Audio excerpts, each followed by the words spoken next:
कोई गरीब हो तो खाने के लिए अन्न दे दे, बहुत प्रकार की सेवा है। मनसुख ने कहा मैया कुछ दो। बेचारी कोने में जाके बैठ गई। घर के जितने बर्तन हैं हर बर्तनों को खोला है, एक अन्न का दाना नहीं। मनसुख से कहती है पुत्र, कृष्ण ने मांगा तो है, लेकिन मांगा भी किससे है जिसके घर में खुद खाने के लिए कुछ नहीं। अगर मुझ पे कुछ होता तो मैं तुम्हें देती, जब मेरे पास ही कुछ खाने के लिए नहीं है तो मैं तुम्हें कहां से दूं?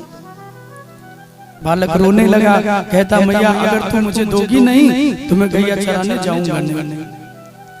रात्रि में बिना कुछ खाए पिए सो गया। रात्रि भर मैया इसी चिंता में रही कि लाला सुबह जाएगा तो उसको दूंगी क्या। और देखिए आज मांगने के लिए भी गई हैं तो 2-4 घरों में मांगा है, वहां से भी कुछ नहीं मिला। रात्रि किसी तरीके बीती है, न माँ को नींद आई न मनसुख को नींद आई। बातें करते हुए दोनों रात्रि बिता दिए। सुबह हुई, गैया चराने के जाने का समय हुआ तो मनसुख लेटा हुआ है। मैया ने कहा कि लाला समय हो गया, तू जाएगा नहीं? मनसुख ने कहा मैया अगर तू कुछ दोगी नहीं, सारे ग्वाल बाल लाएंगे, सब कन्हैया को खिलाएंगे, एक मैं ही लेके नहीं जाऊंगा। कुछ तो होगा मैया, कुछ तो दे दो। मैया रोते हुए कहती है लाला तेरे काजे तो मांगने भी गई, लेकिन आज मेरी दुर्भाग्य देखो कि आज मुझे मांगने पे भी नहीं मिला। क्या दूं तुम्हें? एक नजर पड़ी घर में, एक किनारे 3 दिना का बासी मट्ठा पड़ा था। बासी छाछ पड़ी थी, दौड़ी दौड़ी गई, मटकिन में भर के और लाके बेटे को दे दिया। कहा कि ये ले जा और कन्हैया को दे देना।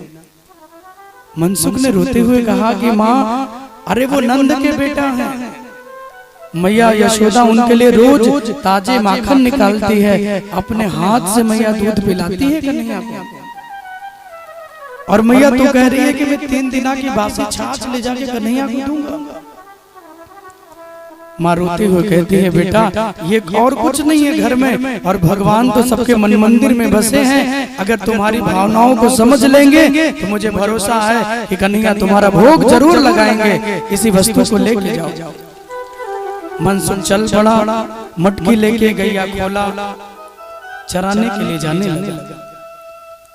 उसी मटकी को देख करके रोता है कि आज मेरे सौभाग्य में इतना भी नहीं कि मैं अपने प्रभु को कुछ दे सकूं।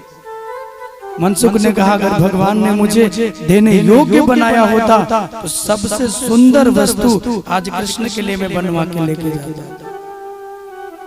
आप जितने भी लोग हैं कभी भी भगवान की सेवा, मैं ये नहीं कह रहा कि यहाँ पवन देव महाराज है तो यही करो, कहीं भी एनी टाइम जब तुमको मौका मिले, जब तुम्हें जहां अवसर मिल जाए भगवान की कथा का, वहां जाइए जरूर। और कभी भी कथा में जाए तो खाली हाथ न जाए। भगवान के लिए माला पुष्प, भगवान के लिए भोग नैवेद्य फल कुछ न कुछ लेके जाना चाहिए। बात केवल रुपए पैसे या धन की नहीं होती है। धन तो आज आया, कल मिलेगा, परसों बहुत मिलेगा, नरसों नहीं मिलेगा तो फिर मिलेगा। लेकिन ये आपके भावना का विषय है। कभी भी कहीं भी कथा में जाए तो कोशिश करिए कि कभी भी खाली हाथ न जाए, माला ही लेके जाए। माला भागवत जी को अर्पण कर दे, फल लेके जाए, फल चढ़ा दे, प्रसाद चढ़ा दे, कुछ न कुछ लेके जाना चाहिए। आज जितने लोग यहाँ बैठे हैं आज ये नियम बनाइए कि अब कहीं भी कथा में जाएंगे तो खाली हाथ नहीं जाएंगे। कुछ न कुछ जितनी सामर्थ्य है उतना लेके जाए। मनसुख ने कहा कि खाली हाथ जाऊंगा नहीं। बासी मट्ठा लेके चला, दूर देखा तो सब ग्वालों के बीच में भगवान बैठे हैं। और प्रेम देखिएगा भगवान को। यहाँ दुनिया में किसी को पद मिल जाए तो छोटे लोगों को पहचानते ही नहीं है।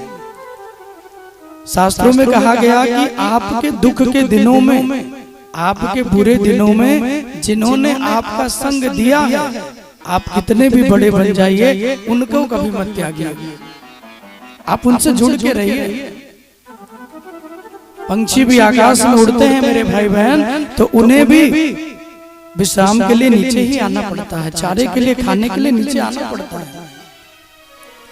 इसलिए धरती से जुड़े, हमें अभिमान ना हो। मनसुख लेके गया, देखा सारे लोग बैठे हैं, कोई पूड़ी, कोई हलवा, कोई रसमलाई, कोई मालपुआ, अनेक अनेक व्यंजन खिला रहे हैं। और जब इतने व्यंजन खिलाने लगे, अब तो मनसुख की जो हिम्मत थी वो भी टूट गई। मनसुख को लगा कि कोई अगर छोटी मोटी वस्तु लेके जाएगा तो मैं भी ले जाऊंगा, मट्ठा दे दूंगा, लेकिन इतनी प्यारी प्यारी वस्तुएं सब खिला रहे हैं, तो मनसुख की हिम्मत टूट गई। और जब हिम्मत टूटी, सुखदेव जी कहते हैं एक पेड़ के कोने में जाके छिप के बैठ गया। और जब उस पेड़ के कोने में बैठा, तो देखिए भगवान के लिए जब भक्त इतना लालायित रहता है ना, तो उतने ही प्रेमी भगवान भी बन जाते हैं। मनसुख कोने में बैठकर रोने लगा कि कृष्ण को आज मैं कुछ दे नहीं पाया। तो भगवान ने उतने लोगों के बीच में, इतनी व्यवस्थाओं में भगवान ने बोल दिया कि मनसुख नहीं दिख रहा भैया, सारे तो दिख रहे हैं लेकिन मनसुखा नहीं दिख रहा। किसी ने कहा कि अरे भाई बड़ो चालू है कन्हैया, बाकी मैया ने कुछ बढ़िया बना के दिए होंगे, तो कहूँ रास्ते में खाए रहा होगा मस्त मस्त। सबने कहा कि वो बड़े होशियार हैं, उसकी माँ ने कुछ दिया होगा तो रास्ते में खा लेंगे, आपको नहीं देंगे। तब तक किसी ने दौड़ के आके बताया कि मनसुख मटकी में कुछ लेके पेड़ के किनारे बैठा हुआ है। भगवान के नेत्र भर गए, प्रभु तो जानते हैं। भगवान उठे, सारे ग्वाल बालों ने कहा कन्हैया पहले खा लीजिए। भगवान ने कहा भैया भक्त मेरे लिए रो रहा है, तो मैं भोजन कैसे करूंगा। और उठे मेरे श्याम सुंदर, चले पीछे पीछे सारे ग्वाल बाल। जब मनसुख ने देखा कन्हैया को आते हुए, मटकी को उठाया, मुंह से लगाया और जल्दी जल्दी जल्दी जल्दी जल्दी जल्दी जितना भी मट्ठा है वो पीने लगा। ठाकुर जी दौड़े कि भैया अकेले पिएगा, मुझे भूख लगाने नहीं देगा। जब तक भगवान आते, मनसुख ने सब्र छाछ को पी लिया। लेकिन आप भी जानते हैं, जब बड़े बर्तन में अगर कोई पानी पिए, दूध पिए, तो दोनों बगल से गिरने लगता है। गिरता है कि नहीं? लोटे में, भगोने में कोई पानी पिए, बड़ी मटकी में जल पी ले उठा के, तो दोनों होंठ के बगल से जल या जो व्यक्ति पी रहा हो वो बहने लगता है। मनसुखा ने जब उस मटकी से एक बूंद छाछ को छोड़ा नहीं, जब तक भगवान पहुंचे, मनसुख रोते हुए कहा कि गोविंद ये वस्तु आपके देने योग्य नहीं थी, इसलिए मैंने खुद पी लिया। दुनिया आपको क्या क्या देती है और मैं 3 दिन की बासी छाछ बासी मट्ठा आपको दूं।